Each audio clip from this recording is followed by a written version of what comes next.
Good morning বন্ধুরা, তোমরা সবাই কেমন আছো? আশা করি ভালো আছো আর আমরাও ভালো আছি। তো শিখা হাউস ওয়াইফে তোমাদের সবাইকে ওয়েলকাম। সকালে উঠে দাঁতটা ব্রাশ করে নিচ্ছি। আজকে একটু বেলা হয়ে গেছে উঠতে, ঠান্ডা ওয়েদার না, শুয়ে থাকতে ইচ্ছে করছিল, তাও কি করব, উঠতে তো হবেই। প্রচণ্ড বৃষ্টি হচ্ছে, প্রচণ্ড, মানে কি আর বলবো, কালকে রাত থেকে বৃষ্টি হচ্ছে, হয়েই যাচ্ছে, মানে অনবরত, থামাথামির ব্যাপার নেই কোনো। ঠান্ডা ঠান্ডা ওয়েদার তো ভালোই লাগছে বেশ। আর মেয়ে তো ঘুম থেকে ওঠেনি এখনও, মেয়ে তো ঘুমোচ্ছে। ঠান্ডা ওয়েদার পেয়েছে, বৃষ্টি পেয়েছে, আর কি, ঘুমাক। আমি ডাকিনি এখনও, যে পরে আস্তে আস্তে ডাকবো। আমি একটু কিছুটা কাজকর্ম সেরে নিই, তারপর ওকে ডাকবো। উঠেই বা কী করবে বাচ্চা মানুষ। আর কীরকম বৃষ্টি হচ্ছে, উঠোনটা পুরো পিছলা হয়ে গেছে। বৃষ্টি অনবরত কয়েকদিন ধরে হচ্ছে তো পিছলা, ব্লিচিং দেওয়া হয় তাও পিছলা হয়ে যায়, কারণ বর্ষাকাল না, একদিন দুদিন পরপরই পিছলা হয়ে যায়। আর কত ব্লিচিং দেওয়া যায় গো, কারণ অত বড় উঠান, প্রচুর ব্লিচিং লাগে, তাও দিতে তো হবেই, নাহলে পড়ে গিয়ে কোমর ভেঙে গেলে আরেক বিপদ, তাই না বলো। জলের ড্রামটা বের করে রাখলাম, জলওয়ালা আসবে, জলের ড্রাম বাইরে থাকলে না অসুবিধা। অনেক সময় হয়তো আমরা ভিতরে থাকি, কাজ করি, তখন ওরা জলের ড্রাম ফাঁকা থাকলে বাইরে দিয়ে চলে যায়। কি তো মেয়ে আজকে তো ওঠেনি, আমি আর কি করব, কতক্ষণ আর বসে থাকবো। মেয়ের জন্য ডেকে আসলাম, বললাম ওঠ। বাইরের ওয়েদারটা ভালো লাগছে তো, একটু গরম গরম চা না খেলে কি আর ভালো লাগে সকাল সকাল। তো একটু চা খেয়ে নিই, একার জন্যই এখন চা বানাতে হলো, যেহেতু মেয়ে এখনও ঘুম থেকে ওঠেনি। তো ওয়েদারটা দেখছি আর ভাবছি মনে মনে, আজকে মানে বাইরে গিয়ে কোনো কাজ করার মতো ওয়েদার নেই। আজকে ঘরে বসে বসেই কাজ, মানে ঘরের ভিতরেই যা কাজ করার করতে হবে। আর জামা কাপড় যেগুলো ভিজিয়েছি ওগুলোও কাচতে হবে, কিন্তু মেলবো কোথায় আমি নিজেও জানি না, দেখি কি করব। তো মেয়ে তো ওঠেনি, মেয়েকে ডেকে আসলাম, বললাম ওঠ, বেলা হয়ে গেছে অনেক, কখন চা খাবি, কখন কি সকালের খাবার খাবি, কখন কি করবি। তো মা উঠি বলছে, উঠে পড়বে হয়তো এখনই। আর কালকে একটু ওয়েদারটাও মোটামুটি অল্প অল্প হালকা একটু ঠান্ডা, বৃষ্টি বৃষ্টি ছিল তো, ওই জন্য জিনিসপত্র বের হয়েছে অনেক গায়ে দেওয়ার জন্য। আর তোমাদের দাদাভাইয়ের একটু ঠান্ডা বেশি, গরমটা একটু কম। মানে আজকে বিছনা গোছাতে গেলে আমার একদম দম শেষ। তো গোছাতে তো হবেই, কী করা যাবে। আর কাজও করতে হবে, সবই করতে হবে, একার সংসার, কাজ করার মতো তো আর কেউ নেই, আমাকেই সব কিছু করতে হয়। মেয়ে তো পড়াশোনা থাকে, ওকে আর কি বলবো, ছোট, ও তো যেটুকু পুজোটা দেয়, সন্ধ্যাটা দেয়, এটাই আমার কাছে অনেক। তো ওইটুকুই করে, আর বেশি ওকে দিয়ে কী কাজ করাবো, কারণ যেহেতু পড়াশোনার চাপ, এখন তো জানোই যে 2 3 4টে 5টে করে মাস্টার, 2 কারো 4টে এরকম, তো পড়াশোনার চাপ তো প্রচুর থাকে। আর বাইরের ওয়েদারটা দেখে মানে ভাবছি যে কী করে আমি জামা কাপড়গুলো, বাইরে তো মেলাই যাবে না, কোথায় মেলবো দেখি, কাজ তো শেষ হচ্ছে না। আর মনে মনে ভাবছি এই বৃষ্টির ওয়েদারে একটু যদি শুয়ে থাকতে পারতাম কি ভালো হতো। ঠান্ডার দিনে মনে হয় না একটু শুয়ে থেকে তৈরি করে করে কেউ খাওয়ার এনে দিক আর খাই, কিন্তু সেটা তো আর আমার উপায় নেই, কী করা যাবে। আর আজকে না খিদেও কম পাচ্ছে, কেন জানি খিদে পাচ্ছে না। ঠান্ডা ওয়েদার হলে দেখবে খিদে বেশি পায় না, দেখবে। তাও তো খেতে তো হবেই, না খেলে তো আর থাকা যাবে না। তো হালকা কিছু খেয়ে নিলাম মেয়ে আর আমি, আর আমরা দুজনেই তো খাই। আর জামা কাপড় বাইরে তো মেলতেই পারলাম না, কি আর করব। জামা কাপড়ের মনে হচ্ছে বাজার, মনে হচ্ছে 10 টাকা 5 টাকা, না 10 টাকা 5 টাকায় কেউ বিক্রি করে নাকি, আমিও যে কী সব বলি না। হ্যাঁ, তো যাক, সবাইকে বলবো নিয়ে যাও, জামা কাপড় ঝুলিয়ে রেখেছি, নিয়ে যাও। ফ্যাশন জামা কাপড়ের শো হচ্ছে, এরকম অবস্থা হয়ে গেছে, বারান্দায় হাঁটার জায়গা নেই আমার, কী করব। কালকে রাত্রে আদরটা ভিজিয়ে রেখেছিলাম, তো ওটা তো কাচতেই হবে। এখন তো রেখে দিলেন, এখন গন্ধ হয়ে যায়, তো কেচে দিলাম, থাক 2 দিন ধরে শুকাবে, নাহলে কালকে শুকাবে, আর কি করা যাবে। আর আজকে না তোমাদের দাদাভাই, মানে সকালেও, মানে কালকে রাতেও বাজার করতে পারিনি, দাদাভাইয়ের শরীরটা না ভালো ছিল না খুব একটা, আজকেও বাজার করতে পারিনি। সকালবেলা বৃষ্টির জন্য কি করে বাজার করবে, তো হালকা পাতলা কিছু রান্না করে নিলাম, কারণ মেয়ে আর আমি দুজনে খাবো তো। তো দুপুরবেলা সেরকম কিছু রান্না করিনি, দুপুরবেলাতে আমাকে কিছু না কিছু করতে হবে। দাদাভাই সকালে ভাত নিয়ে যায়, আমাকে রাতে রান্না করে ঠান্ডা করে ফ্রিজে রেখে দিতে হয়। দাদাভাই অনেক সকাল সকাল চলে যায়, তো অত সকালে রান্না করা আমার পক্ষে সম্ভব না, তো ওই জন্য রাতেই রান্না করে রেখে দিই, আর রাতে আমাকে বেশিরভাগই রান্না করতে হয়। তো এখন দুপুরবেলা দেখলাম থাক, হালকা পাতলাই খাই দুজনে মিলে, কারণ রাতে তো আমাকে কিছু না কিছু করতেই হবে, যেহেতু বাজার কিছু ছিল না সেরকম।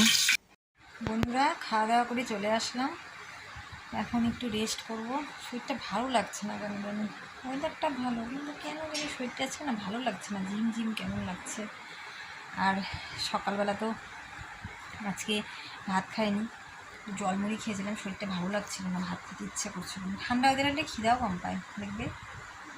আর রান্নাবাড়ি টুকটাক আজকে সেরকম কিছু রান্না করিনি, আজকে ভালো লাগছে না। দাদাভাই আজকে বাজার যেতে পারেনি, আজকে রান্নাও সেরকম কিছু করেননি, কারণ কালকে রাত্রিবেলা দাদাভাই বলছিল যে বাজার করে দিই, রাত্রিবেলা করেই বেশি বাজার করে। তো কালকে রাত্রিবেলা বাজার করতে পারিনি, শরীরটা দাদাভাই ভালো লাগছিল না একদম, ওকে বাজার করতে পারিনি। তো ওই জন্য আজকে সকালবেলা বাজার করুন, সকালের দিকেই বেশিরভাগ বাজার টাজার করে। বলছে সকালেও কেন জানি বাজার করতে পারলো না, জানো কেন? কেন জানি কী যে বলছি না। সকালবেলাও মানে বৃষ্টি ছিল, প্রচণ্ড বৃষ্টি, মানে সকাল থেকে রাত থেকেই বৃষ্টি হচ্ছে। সকালে তো প্রচণ্ড বৃষ্টি, মানে কি বলবো, বাজারে যাওয়ার মতো পরিস্থিতি ছিল না। কাজে তো দাদাভাইকে যেতেই হবে, কাজে তো দাদাভাইয়ের ছুটি নেই। হ্যাঁ, তো কাজে চলে গেছে।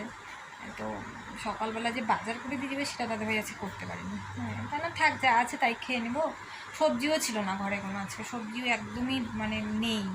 হ্যাঁ, তো কী করবো, তা আলু ছিল ঘরে, আলুর তরকারি করেছিলাম পাতলা করে, আর আলু সিদ্ধ করে আলুর চপ করেছিলাম, ওটা দিয়ে খেয়ে নিলাম। আর মেয়ের মন মেজাজটা একদমই ভালো নেই। মেয়ের স্কুল খুলে গেছে কিন্তু যেতে পারছে না স্কুলে, মানে খুলছে কবে জানি 10 তারিখ, হ্যাঁ 10 তারিখে স্কুল খুলেছে। মেয়ে যাবে কি করে, যার সাথে যায়, তো মানে এখানে একজন আছে আমাদের পাড়ায়, ওদের সাথে একসাথে স্কুলে পড়ে। তো ওর বাবাই নিয়ে যায়। তো ওর বাবা আবার মানে আরেকটা কাজ করে, ওর বাবা হচ্ছে মানে পেশেন্ট আছে না, পেশেন্ট নিয়ে যায় বাইরে ডাক্তার দেখানোর জন্য। তো মাঝে মাঝেই যায়, ওর বাবা তখন থাকে না, তখন মেয়ের যাওয়ার একটু অসুবিধা হয়ে যায়। কারণ হচ্ছে ওর বাবার সাথে আমি পাঠাই, কারণ যেহেতু আমাদের পাড়াই বাড়ি, মানে একটা দুটো বাড়ির পরেই ওদের বাড়ি। এবার ওরা ওর সাথে পড়ে একসাথে, মানে সেকশনটা আলাদা কিন্তু একসাথেই পড়ে।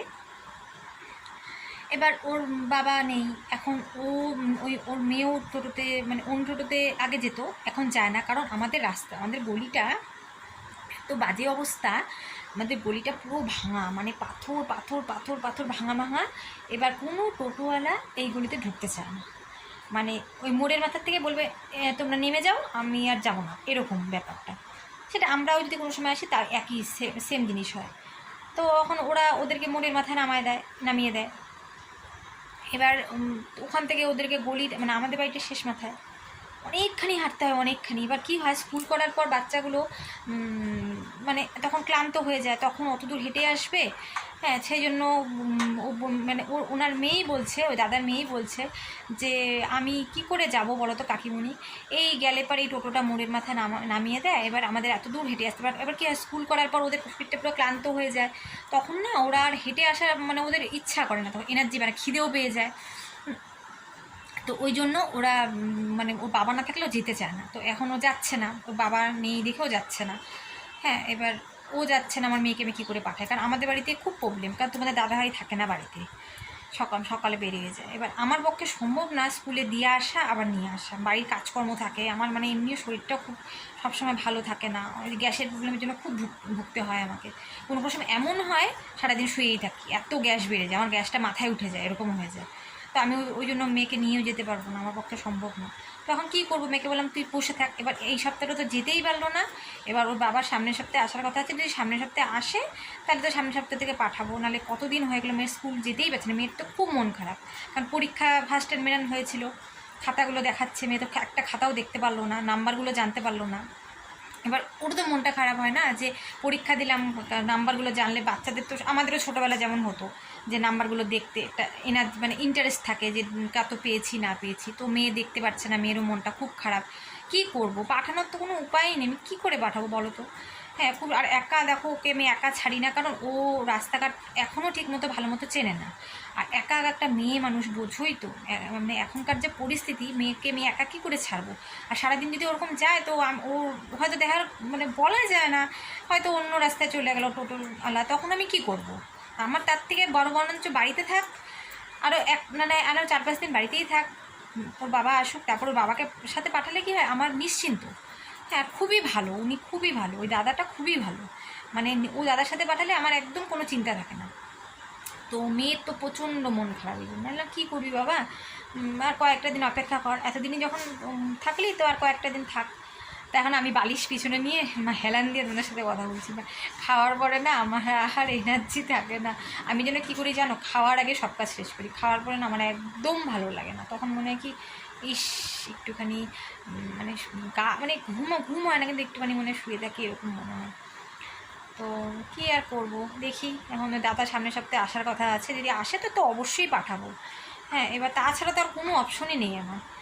তো বন্ধুরা এখন একটু রেস্ট করি, তোমাদের সাথে আবার নেক্সট কোনো ভিডিওতে দেখা হবে। ততক্ষণ তোমরা ভালো থেকো, সুস্থ থেকো।